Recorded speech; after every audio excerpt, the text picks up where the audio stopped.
پۆستەری بانگەشەی کاندیدان گیانی گەنجێکی دیکەیستاند لە هەرێمی کوردستان 1600 چاودێر ئامادەن بۆ بەڕێوەبردننی هەڵبژاردننی پەرلەمانی کوردستان. سڵاتان لێبێت.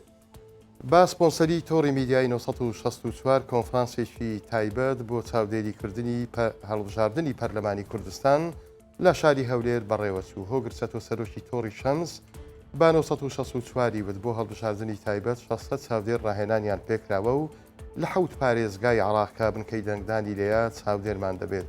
لە دەنگدانی گشتیشدا 1600 چاودێر ئامادە ئەبن و 30 تیمی گەڕۆژ لە سەرتاسەری پارێزگاکانی هەرێمی کوردستان چاودێری دۆخەکە ئەکەن. وتیشی لە ڕۆژی یەکەم سێ راپۆرتیان ئەبێت و ڕۆژی 21 مانگیش کا ڕۆژێک دوای هەڵبژاردنەکات راپۆرتی بەرایی و دواتریش سەرپێچی و خروقاتەکانی هەڵبژاردن ئەخەنە ڕوو. پۆستەر و فلێکسی بانگەشەی هەڵبژاردن گیانی گەنجێکی دیکەی ستاند و لە ماوەی 20 ڕۆژی هەڵمەتی بانگەشەشدا ئەوە دووەم گەنجە لە هەرێمی کوردستان بەهۆیەوە گیان لەدەستەدات. مەهران نێروەیی بەڕێوەبەری ناحیەی قەسرۆک لە سنووری پارێزگای دهۆک بە 1964 وت درەنگانی شەوی ڕابردوو گەنجێک لە سەربانی ماڵی خۆیان پۆستەری کاندیدێکی لێ کردوتەوە، بەڵام کارەباگرتوویەتی و گیانی لەدەستداوە. گەنجەکە تەمەن 17 ساڵە و دانیشتووی ناحیەی قەسرۆکە لە سنووری قەزای شێخان. دوای توێکاریکردنی تەرمەکەیان ڕادستی کەسوکاری کردوتەوە و لە زێدی خۆی بە خاک سپێردراوە. ئەوەش لە کاتێکدایە سەرەتایی دەستپێکردنی بانگەشەی هەڵبژاردن لە شاری هەولێر گەنجێک لە کاتی هەڵواسینی فلێکس کەوتە خوارەوە و گیانی لەدەستدا.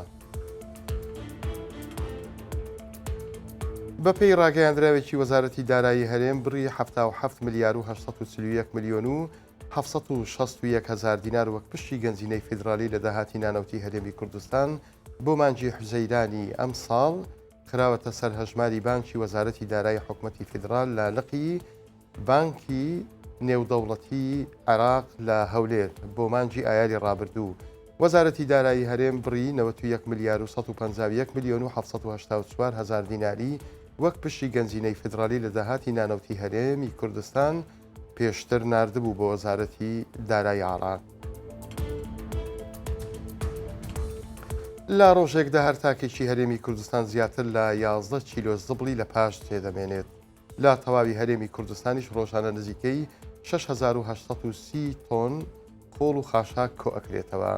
بەپێی راپۆرتێکی وەزارەتی شارەوانی و گەشت و گوزاری هەرێم تەنیا لە ماوەی 5 ساڵی ڕابردوودا زیاتر لە 660 ملیار دینار بۆ کۆکردنەوەی خۆڵ و خاشاک خەرجکراوە و ڕۆژانە زیاتر لە 2700 ئامێری مامناوەند و قورس کار لە پرۆسەی کۆکردنەوەی زبڵ و خاشاکەکەن. ئاماژە بەوەش کراوە لە ئێستادا بڕی خاشاکی کۆکراوە لە ڕۆژێکدا 6829 تۆنە و بڕی خاشاکی دروست بوو بۆ هەر تاچێک لە ڕۆژێکدا بە نزیکەی 11.1 کیلۆگرام دەخەملێندرێن. هەر بەپێی راپۆرتەکە ڕۆژانە 9200 کەس وەک هێزی کار بەشدارن لە پرۆسەی کۆکردنەوەی خاشاک لە هەرێمی کوردستان.